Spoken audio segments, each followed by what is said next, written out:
All right, ladies and gentlemen, welcome to Boom, Bust, and BS with your energy, critical minerals, and geopolitical gurus, Anthony Milewski and Christian Purefoy.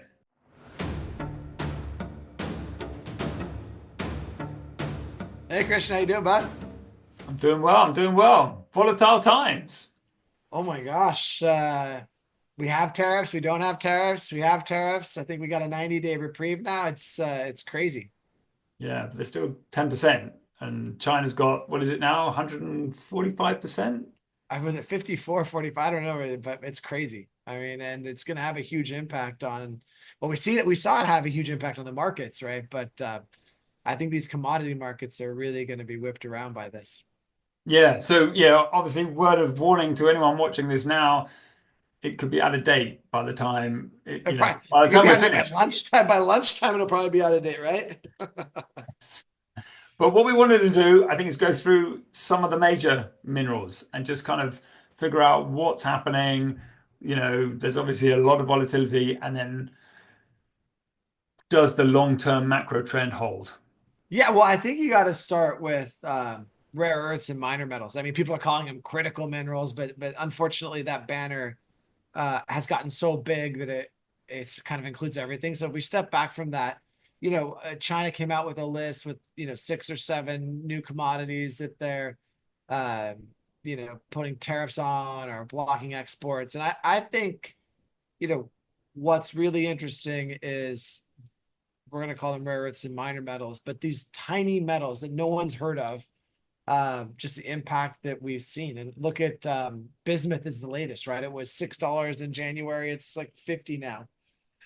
Antimony has kind of been the story for a year now. So I think this war, as it escalates with China, they're quietly ratcheting up on these really specific subset of minerals that have a 96 to 99% refining global supply refinement in China. So they're controlled by China, properly controlled by China, and they're critical to every single part of your life. And it's the refining, as you said, other places can mine them, but it's the refining, it's the processing that's China has really cornered. And And yeah, like, and it's crazy. People don't really like Mountain Pass, which is a producing rare earth mine in America. Guess where they refine their stuff? yeah. China. So what do you think we're going to see? Okay, rare earths. What are we going to see in that market? Are we, I mean, there was the other rare earth shock, was it with Japan? I can't remember the year when China shut off rare earth supply, and then Japan basically said, whoa, and then diverted to Australia. It takes obviously years to do all of this, but that began to ease up Chinese dominance. Are we going to see something like that? Or, I don't. The problem is the amount of time it takes to make a mine, build a mine, permit a mine, finance a mine, and by the way, refine the refineries because they're very specialized. It's not like copper or nickel where there's a lot of choice out there really in the scheme of things. And so I think what's going to happen is these prices are going to go up 5, 10 fold. But because there's such a small percentage of the price of a widget, like whatever the widget is that's using gallium or germanium, you're not going to really notice, oh, well, my widget costs 25% more. Well, your widget is $1 million because it's some supercomputer. Well, guess what? Who cares, right? So I think you're going to see these prices inch up.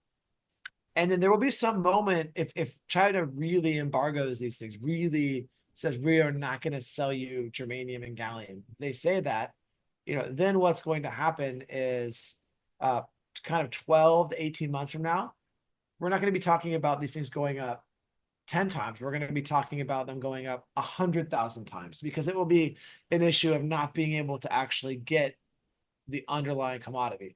And so that's the danger. I don't see, unlike copper, where copper is a primary input into this thing and it's drives the price of the widget, or nickel can be driving the price of the widget. Um, for rare earths and a lot of these minor metals, it just isn't the price driver largely because it's such a small percentage of the overall widget.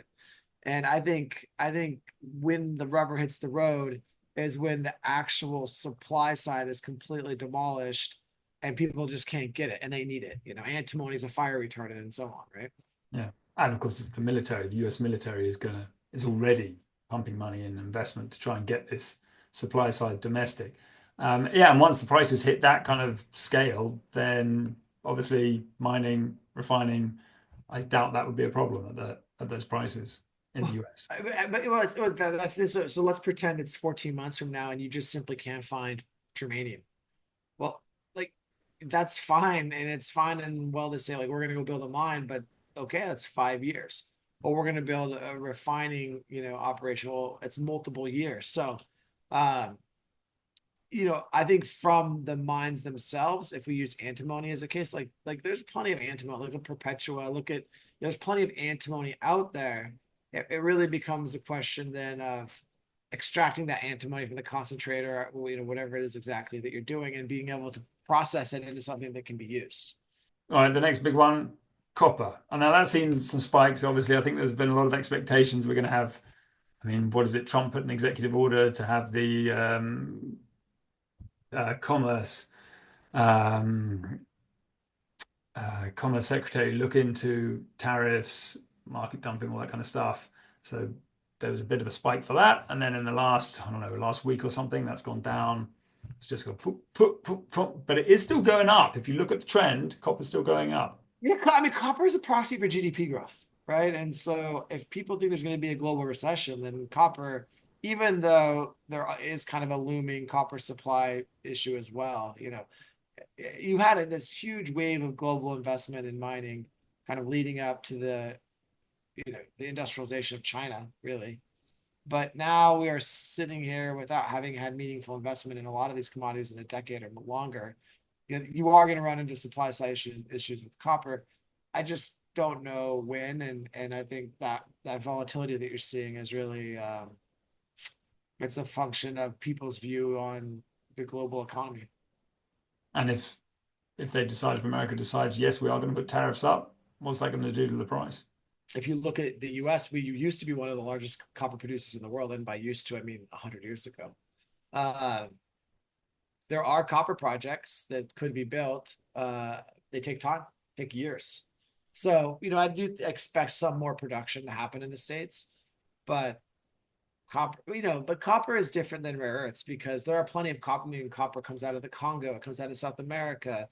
There's all these different places that copper comes from. So I think it's a different kind of problem than the rare earth problem and the minor metal problem. It's more a function of under investment into supply and when does that hit. I think they're separate problems, even though all these problems are kind of getting rolled into like single talking points, right? All right, one that is not following the same trend. Okay, it's got a big macro story, uranium. We got massive rollout, historic rollout, really, almost, of nuclear power stations. Nuclear power is going to reach record levels. Nuclear power production is going to reach record levels in 2025.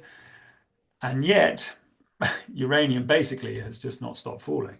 Yeah, I mean, look, uranium had a really great kind of 18-month run. It's sort of taken a little bit of a breather here. I think it's because the timeline on the build outs is years or decade. I mean, it just takes a long time to build a nuclear reactor, obviously.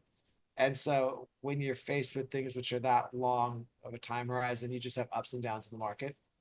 But I mean, that trend is growing. I mean, when you commit to a nuclear reactor, like you're building it, and obviously, inside of the U.S. in particular, but the West in general, there's this acceptance that it's a form of green energy.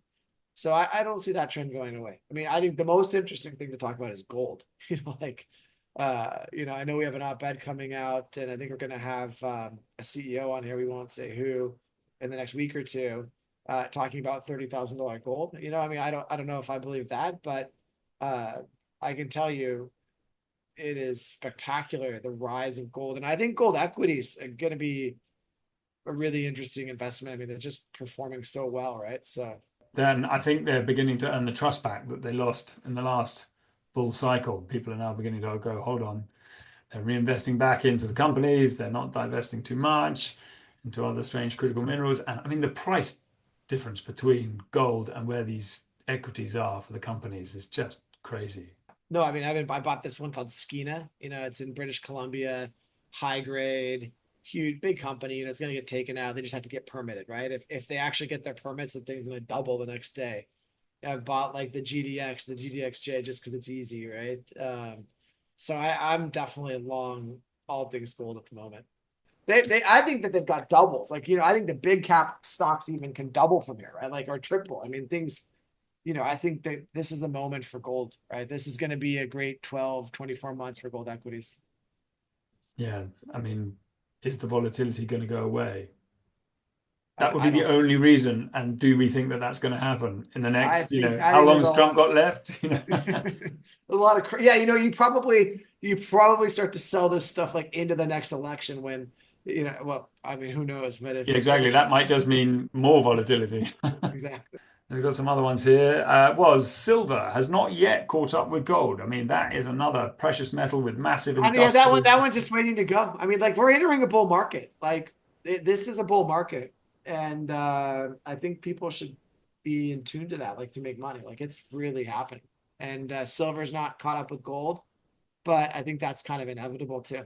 As people look into gold goes first, the big caps go, mid caps, smaller caps, right?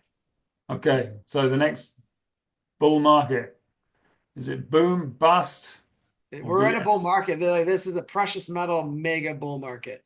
With a lot of volatility to keep you on your Oh toes. yeah, like that. Don't put your retirement in. Thanks very much for watching, everyone. Don't forget to click subscribe. Thanks.